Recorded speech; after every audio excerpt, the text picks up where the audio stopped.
اعوذ باللہ من الشیطان الرجیم بسم اللہ الرحمن الرحیم صلو علی الحبیب اللہم صلی علی سیدنا و مولانا محمد وبارک وسلم وصلی علیہ۔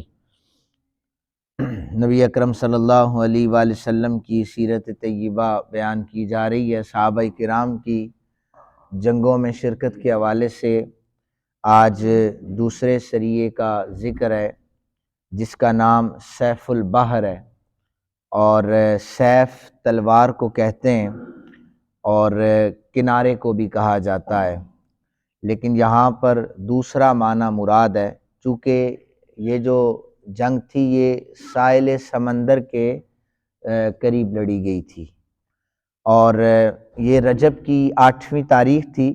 300 افراد پر مشتمل یہ قافلہ سید عالم صلی اللہ علیہ وآلہ وسلم نے بھیجا تھا، اور اس قافلے کے جو سالار تھے وہ حضرت ابو عبیدہ، جو کل میں نے روایت سنائی تھی، آپ حضرت ابو عبیدہ بن جراح تھے۔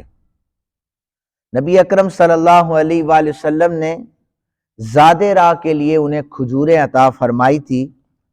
سفر چونکہ طویل تھا اور منزل جو تھی وہ بہت زیادہ دور تھی، نتیجہ یہ نکلا کہ لشکر کی غذائی ضروریات پوری کرنے کا واحد ذریعہ جو تھا وہ کھجوریں تھی، اور کھجوریں رستے میں ہی ختم ہونے کے قریب پہنچ گئی۔ یہ صورتحال دیکھ کر حضرت ابو عبیدہ نے حکم جاری کر دیا، ایک مجاہد کو دن میں ایک کھجور کھانے کو ملے گی۔ اب مجاہدین ہیں، جنگ کرنی ہے اور ایک کھجور ایک دن میں کھانی ہے۔ چند دن اسی طرح کام چلا، لیکن کھجوریں ختم ہو گئی۔ صحابہ کرام رضوان اللہ تعالیٰ عنہم اجمعین کا یہ لشکر درختوں کے پتے کھا کھا کر گزارا کرنے لگا۔ غذائی قلت کے اعتبار سے یہ جو مہم تھی یہ یادگار ہے۔ اس لشکر میں حضرت عمر بن خطاب رضی اللہ تعالی عنہ بھی موجود تھے۔ امیر حضرت ابو عبیدہ تھے۔ میں نے کل بھی کہا تھا کہ یہی جمہوریت ہے جو سرکار دو عالم صلی اللہ علیہ وآلہ وسلم اپنے صحابہ کے ذریعے ہم تک پہنچا رہے تھے، چونکہ حربی صلاحیتیں جس صحابی کو بھی حاصل ہوتی تھی وہ لشکر کا سالار بن جایا کرتا تھا۔ اس لشکر میں حضرت قیس رضی اللہ تعالیٰ عنہ بھی موجود تھے۔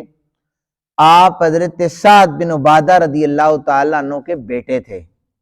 سخاوت میں یہ دونوں باپ بیٹا بہت زیادہ مشہور تھے۔ آپ بھی مجاہد تھے، آپ کا بس نہیں چل رہا تھا کہ کس طرح مجاہدین کی خدمت کی جائے۔ قریب ایک قبیلہ جوہینہ تھا، اس میں حضرت قیس چلے گئے۔ خود بھی ان کے پاس کچھ نہیں تھا، پتہ ہی کھا رہے تھے، لیکن دل میں ایک خیال تھا کہ یار صحابہ کرام جو ان کی خدمت کی جائے۔ اکثر و بیشتر اللہ تعالیٰ نے کچھ لوگوں کو بڑی وسعت قلبی عطا کی ہوتی ہے، وہ لوگوں کی خدمت کرتے ہیں۔ حضرت قیس اس قبیلے میں گئے، انہیں کہنے لگے مجھے اونٹ چاہیے، 5 اونٹ دے دو۔ انہوں نے کہا تم ہو کون؟ تعارف کروایا کہ سعد بن عبادہ ایک حضور کے صحابی ان کا بیٹا ہوں۔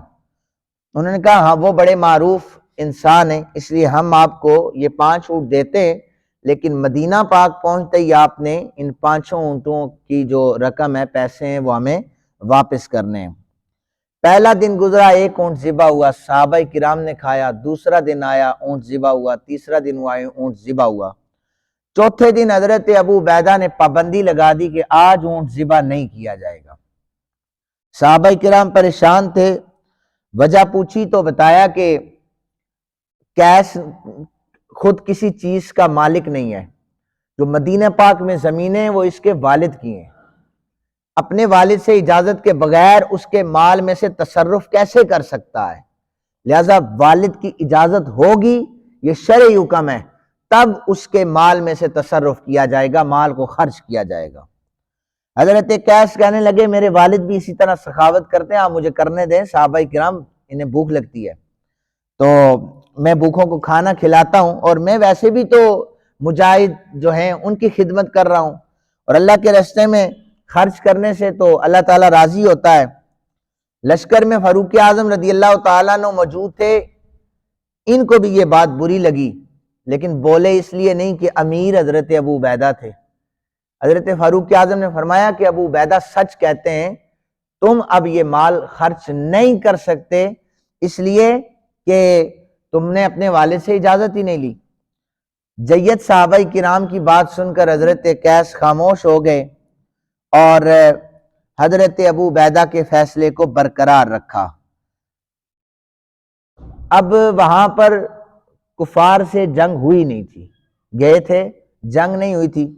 اس بے سر و سامانی کو رب ذوالجلال نے دیکھا کہ میرے نبی کے صحابہ جو ہیں یہ بھوک سے تڑپ رہے ہیں، تو اچانک سمندر میں ایک طوفان آیا، بہت بڑی مچھلی ساحل سمندر پر آ گئی۔ یہ مچھلی اتنی بڑی تھی کہ 300 مجاہدین 15 سے 20 دن تک اس کا گوشت کھاتے رہے، تیل بھی اس کا نکال کر استعمال کرتے رہے، ہڈیاں باقی بچ گئی۔ ابو عبیدہ نے اس کی بڑائی کا اندازہ لگانا چاہا، کمان کی طرح ایک اس کا کانٹا تھا وہ رکھا، لشکر میں سے سب سے بڑے اونٹ کو سامنے لایا، ایک صحابی رسول کو فرمایا آپ اس پر کھڑے ہوں اونٹ کے اوپر اور اس کے کانٹے کے نیچے سے گزریں۔ اونٹ سب سے بڑا تھا، صحابی اونٹ کے اوپر کھڑے ہوئے، اس کے کانٹے کے نیچے سے گزر گئے، پھر بھی وہ کانٹا اتنا بڑا تھا، یہ مچھلی اتنی بڑی تھی۔ مچھلی کے جو مچھلی تھی اس کی آنکھ تھی، وہ اتنی بڑی تھی کہ 13 آدمی جو تھے اس کی آنکھ میں کھڑے ہو کر وہاں سے گوشت کاٹ رہے تھے۔ فَسُبْحَانَ مَنْ يَخْلُقُ مَا يَشَاءُ وَهُوَ الْعَلِيمُ الْقَدِيرُ، یہ اللہ تعالیٰ پاک ہے، وہ سبحان ذات ہے، یہ اس کی تخلیق ہے۔ اور یہ کوئی سٹوری قصے کہانیاں بھی نہیں ہیں کہ وہ اتنی بڑی مچھلی 13 بندے اس کی آنکھ میں آ گئے، نہیں، یہ حدیث رسول ہے۔ مجاہدین نے جانے دو عالم صلی اللہ علیہ وآلہ وسلم کو واپس جا کر بتایا، یا رسول اللہ صلی اللہ علیہ وآلہ وسلم اتنی بڑی مچھلی۔ حضور نے فرمایا گوشت بچا ہے، میرے لیے بھی لے کے آؤ، میں بھی اسے کھاؤں گا، کیونکہ یہ سپیشل رزق تھا جو اللہ نے صحابہ کے لیے اتارا تھا، یہ سپیشل رزق تھا۔ حضرت قیس واپس آئے، حضرت سعد بن عبادہ کو پتہ چلا کہ انہیں پہلے یہ خبر نہیں تھی، انہیں بتایا گیا کہ کھجوریں اور پتوں پر ہم نے گزارا کیا ہے۔ تو حضرت سعد بن عبادہ کا پہلا سوال یہ تھا کہ میرے بیٹے قیس نے تمہارے لیے کچھ نہیں کیا؟ بلایا، قیس تم نے کچھ نہیں کیا؟ ابا جان میں نے ان کے لیے 5 اونٹ لائے تھے اور میں نے 3 اونٹ جو ہیں وہ ذبح کیے، جید صحابہ کرام نے منع کر دیا، آپ سے اجازت نہیں لی۔ کہنے لگے اچھا اجازت نہیں لی، تم تو سخاوت کر رہے تھے۔ تو عرض کی کہ ابا جان چونکہ صحابہ کرام کا حکم تھا اور ہمارے امیر تھے، ان کا حکم ماننا تھا، تو میرے پاس تو میں کسی چیز کا مالک ہوں، ساری جائیداد تو آپ کی ہے۔ حضرت سعد بن عبادہ نے وہیں کھڑے کھڑے 4 اپنے باغ جو تھے اپنے بیٹے کے نام کیے کہ آج کے بعد رسول اللہ کے کسی صحابی کو یا کسی امتی کو بھی کسی جگہ پر پریشانی یا تکلیف ہو، تم اس مال میں سے خرچ کر دیا کرو۔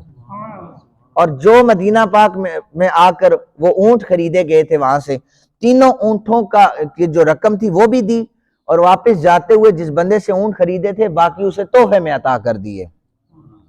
نبی اکرم صلی اللہ علیہ وآلہ وسلم کو یہ خبر ملی، آقا کریم صلی اللہ علیہ وآلہ وسلم نے فرمایا سخاوت جو ہے سعد بن نبی عبادہ کے گھرانے کی خصوصیت ہے، اور فرمایا کہ یہ جو قیس ہے نا، انہو فی قلب الجود، وہ تو سخاوت کے قلب میں رہتا ہے، یعنی ہر وقت وہ سخاوت کے دل میں رہتا ہے، سخی ہے۔